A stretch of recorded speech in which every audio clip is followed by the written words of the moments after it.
മൂന്ന് മണ്ഡലങ്ങളിലും ഒരേ ദിവസമാണ് തിരഞ്ഞെടുപ്പ് പ്രഖ്യാപിച്ചിരുന്നതെങ്കിലും കേരളത്തിലെ പാലക്കാട് മണ്ഡലത്തിലെ തിരഞ്ഞെടുപ്പ് നീട്ടിവയ്ക്കുവാൻ തിരഞ്ഞെടുപ്പ് കമ്മീഷൻ നിർബന്ധിതമായത് തന്നെ പാലക്കാട്ടെ പ്രസിദ്ധമായിട്ടുള്ള കൽപ്പാത്തി രഥോത്സവം കണക്കിലെടുത്തായിരുന്നുവല്ലോ. ഉത്സവത്തിനിടയിൽ തിരഞ്ഞെടുപ്പ് വന്നാൽ അത് തിരഞ്ഞെടുപ്പിനെ ബാധിക്കുമെന്ന് BJP മാത്രമല്ല കോൺഗ്രസും CPM-ഉം ഒരേ സ്വരത്തിൽ ആവശ്യപ്പെട്ടത് അനുസരിച്ചാണല്ലോ കമ്മീഷൻ ആദ്യ തീരുമാനത്തിൽ ഒരു മാറ്റം വരുത്തിയത്. ഉത്സവം മാത്രമല്ല, ഹിന്ദുക്കളുടെ വികാരം വ്രണപ്പെടുന്ന ഒരു കാര്യത്തിനും മുതിരരുത് എന്ന തീരുമാനവും എല്ലാ മുന്നണികൾക്കും പാർട്ടികൾക്കും പാലക്കാട് ഉണ്ട് താനും. അതുകൊണ്ട് തന്നെയാണ് മൂന്ന് സ്ഥാനാർത്ഥികളും മത്സരിച്ച് കൽപ്പാത്തിയിലും അതേപോലെ മറ്റ് ക്ഷേത്ര പരിപാടികളിലുമൊക്കെ പങ്കെടുത്തുകൊണ്ടിരിക്കുന്നത്. ഒരു കാലത്ത് CPM-ന്റെ ശക്തി കേന്ദ്രമായിരുന്ന ഇവിടെ BJP-യുടെ ഒരു കടന്നുകയറ്റമാണ് അവരെ കൂടുതൽ ക്ഷയിപ്പിച്ചത്. കാലക്രമേണ BJP വിരോധം വെച്ച് പുലർത്തുന്ന പാർട്ടികളും മതന്യൂനപക്ഷങ്ങളും കോൺഗ്രസിന് പിന്തുണ കൊടുക്കുവാൻ തുടങ്ങി. പാലക്കാട് മണ്ഡലത്തിൻ്റെ പ്രധാന കേന്ദ്രമായ പാലക്കാട് മുനിസിപ്പാലിറ്റി BJP പിടിച്ചെടുക്കുകയും കഴിഞ്ഞ 2 ടേമായി അവർ ഭരണം നടത്തുകയുമാണ്. കൂടാതെ നിയമസഭാ തിരഞ്ഞെടുപ്പിലും പാർലമെന്റ് തിരഞ്ഞെടുപ്പിലും BJP 2ാം സ്ഥാനത്ത് എത്തുകയും ഇനി ഒരിക്കലും അവഗണിക്കാൻ പറ്റാത്തത്ര ശക്തിയുമായിരിക്കുന്നു പാലക്കാട്. ഈ അപകടം തിരിച്ചറിഞ്ഞതുകൊണ്ടാണ് CPM കഴിഞ്ഞ നിയമസഭാ തിരഞ്ഞെടുപ്പിൽ UDF സ്ഥാനാർത്ഥിയായ കോൺഗ്രസിന്റെ ഷാഫി പറമ്പലിനെ പിന്തുണയ്ക്കുവാൻ വേണ്ടി തീരുമാനിച്ചത്. പിന്തുണ പരസ്യമായി നൽകാതിരുന്നതിനാൽ ഷാഫി തിരഞ്ഞെടുപ്പിൽ വിജയിക്കുകയും ചെയ്തു. അങ്ങനെ നാടിന് നേട്ടമുണ്ടായേക്കാവുന്ന ഒരു സ്ഥാനാർത്ഥിയായ ശ്രീധരനെ വെറും 3000-ൽ പരം വോട്ടുകൾക്ക് പരാജയപ്പെടുത്തി പാലക്കാട് MLA ആയി വിജയിച്ച് ഷാഫി വന്നപ്പോൾ അതിൻ്റെ ക്രെഡിറ്റ് കോൺഗ്രസിനും UDF-കാർക്കും മാത്രമായിരുന്നില്ല. പാലക്കാട്ടെ മതഭീകരവാദ തീവ്രവാദ സംഘടനകളുടെയും കൂട്ടത്തിൽ CPM അടക്കമുള്ള ഇടതുപക്ഷ ജനാധിപത്യ മുന്നണിയുടെയും അവർക്കും ആ ക്രെഡിറ്റ് ഉണ്ടായിരുന്നു.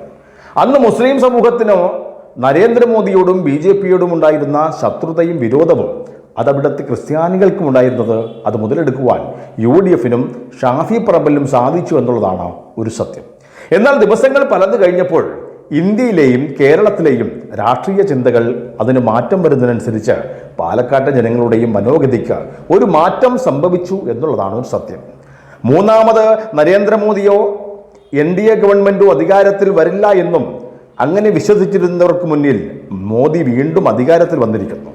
ഈ കേരളത്തിൽ നിന്ന് പോലും BJP-ക്ക് നേട്ടമുണ്ടായിരിക്കുന്നു. തൃശ്ശൂരിലെ സുരേഷ് ഗോപിയിലൂടെ അങ്ങനെയുള്ള വിജയം അത് ഇവിടുത്തെ BJP-ക്ക് വലിയ സാധ്യതയാണ് തുറന്നിട്ടുള്ളത്.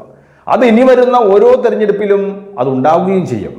ഒരു കാലത്ത് BJP-യിൽ നിന്നും ഒരു അകലം പാലിച്ചു നിന്നിരുന്ന ദളിത് പിന്നോക്ക ജനവിഭാഗങ്ങൾ ഒരു പരിധിവരെ ഇപ്പോൾ BJP-യോടൊപ്പം ചേർന്ന് നിൽക്കുവാൻ അവർ തയ്യാറാകുന്നു. അതിൽ SNDP-യും അതുപോലെ തന്നെ BDJS-ഉം ഒക്കെ ഒരു നിർണായക പങ്കുമുണ്ട്. തൃശ്ശൂരിൽ സുരേഷ് ഗോപിയുടെ വിജയത്തിനായി ഒരു ഭാഗവാക്കായതും എന്നാൽ പലയിടങ്ങളിലും അവർക്കൊരു വിലങ്ങ് തടിയുമായിരുന്ന ക്രൈസ്തവ മതന്യൂനപക്ഷ വോട്ടുകൾക്ക് കേരളത്തിൽ ഇപ്പോൾ ഒരു മാറ്റമുണ്ടായിരിക്കുന്നു. മുൻപ് BJP-യോടെ ഉണ്ടായിരുന്ന അയിത്തമൊന്നും ഇപ്പോൾ ഒരു സഭയും BJP-യോടെ വെച്ച് പുലർത്തുന്നില്ല എന്നുള്ളതാണ് സത്യം. കേരളത്തിൽ വളർന്നു വരുന്ന മുസ്ലിം മതഭീകരവാദവും ക്രിസ്ത്യൻ പെൺകുട്ടികളെ പോലും മതം മാറ്റത്തിന് ഇരയാക്കുന്ന ആ ലവ് ജിഹാദ് പോലെയുള്ള സംഭവ വികാസങ്ങളും ഇന്ന് ക്രൈസ്തവരെ അങ്ങനെ മാറ്റി ചിന്തിക്കുവാൻ പ്രേരണയാക്കിയിരിക്കുന്നു.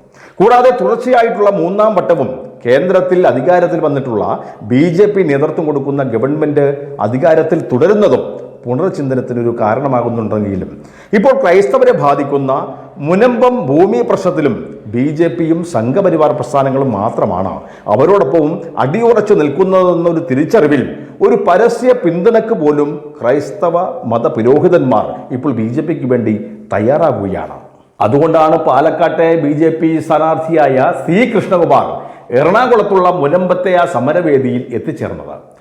മുനമ്പത്തെ ക്രൈസ്തവരെ മാത്രം ബാധിക്കുന്ന വഖഫ് ബോർഡിന്റെ അവകാശവാദത്തിനെ സംബന്ധിച്ച ആ ഭൂമി പ്രശ്നത്തിൽ കമ്മ്യൂണിസ്റ്റ് പാർട്ടിയും കോൺഗ്രസും ഇപ്പോൾ മുഖം തിരിഞ്ഞു നിൽക്കുന്നത് ഇവിടെ നടക്കാൻ പോകുന്ന ഉപതെരഞ്ഞെടുപ്പ് മുന്നിൽ കണ്ടും അതേപോലെ മുസ്ലിം വിഭാഗത്തെ പിണക്കേണ്ട എന്ന് അങ്ങനെ വിചാരിച്ചുമാകും. പക്ഷേ BJP സർവ്വ പിന്തുണയും ക്രൈസ്തവ സഭ നേരിട്ട് നടത്തുന്ന ഈ സമരങ്ങൾക്ക് പരിപൂർണ പിന്തുണ നൽകുമ്പോൾ പാലക്കാട്ടെ സഭയും വികാരികളുമാണ് തങ്ങളുടെ പിന്തുണ ഇത്തവണത്തെ BJP-ക്കും കൃഷ്ണകുമാറിനുമാണ് ഉള്ളതെന്ന് അവർ വ്യക്തമാക്കുന്നത്.